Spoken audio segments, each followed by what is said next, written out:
بزرگان محترم اور عزیز میرے بھائیوں، جب تک انسان کے دل و دماغ میں یہ حقیقت پیوست نہ ہو کہ اسے اللہ کے سامنے اپنے ایک ایک قول و فعل کا جواب دینا ہے، اس وقت تک وہ اپنی نفسانی خواہشات کا غلام بنا رہتا ہے اور اس کو گناہوں، بری عادتوں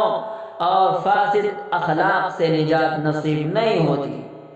میرے بھائیوں، اگر آخرت کی جواب دہی انسان کے پیش نظر نہیں ہے، دنیا کا سخت سے سخت قانون بھی اسے جرائم، بد اخلاقی کے ارتکاب سے روک نہیں سکتا، کیونکہ پولیس اور عدالت کا خوف زیادہ سے زیادہ دن کی روشنی میں اسے جرم سے باز رکھ سکتا ہے، اسے گناہوں سے روک سکتا ہے، لیکن رات کی تاریکی اور جنگل کی تنہائی میں بھی انسان کے دل پر پہرا بیٹھانے والی چیز اللہ کا خوف ہے، اللہ کا خوف ہے اور فکر آخرت ہے۔ میرے بھائیوں، آپ علیہ السلام نے 23 سال کی مختصر مدت میں جو حیرت انگیز انقلاب برپا فرمایا، اس کا ایک راز یہ تھا، آپ نے اپنی شب و روز کی تعلیمات کے ذریعے لوگوں کے دل میں آخرت کا تصور اس قوت کے ساتھ جاگزی کر دیا تھا۔ صحابہ کرام آخرت کے حساب و کتاب کو ہر وقت اس طرح پیش نظر رکھتے تھے جیسے کہ وہ اسے کھلی آنکھوں دیکھ رہے ہیں۔ میرے بھائیوں، آخرت کی یہ فکر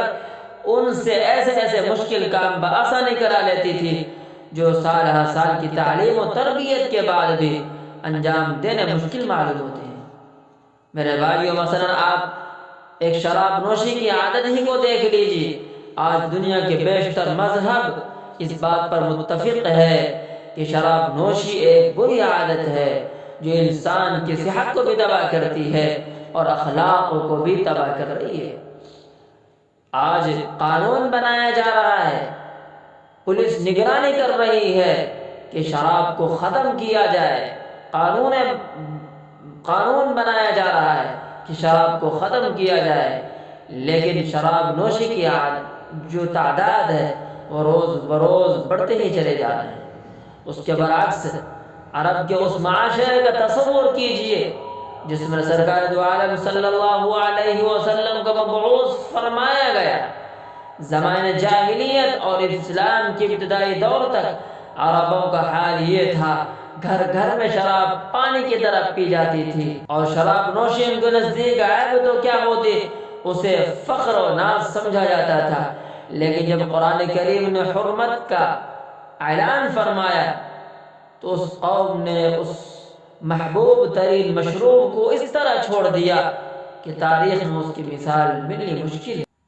حضرت انس رضی اللہ عنہ فرماتے ہیں کہ میں ایک مجلس میں شراب کا ساقی بنا ہوا تھا، اچانک منادی کی آواز سنائی دی کہ شراب حرام کر دی گئی، تو پوری محفل نے شراب کو بہا دیا اور مٹکے توڑ ڈالے اور مدینہ کی گلیوں میں شراب پانی کی طرح بہنے لگی۔ میرے بھائیوں، آج بھی اگر کوئی چیز دنیا کو جرائم سے، بد اخلاقی سے، بد امنی سے اور دھوکہ سے، فریب سے، جھوٹ سے، تہمت سے، الزام سے، غیبت سے، چغل خوری سے نجات دلا سکتی ہے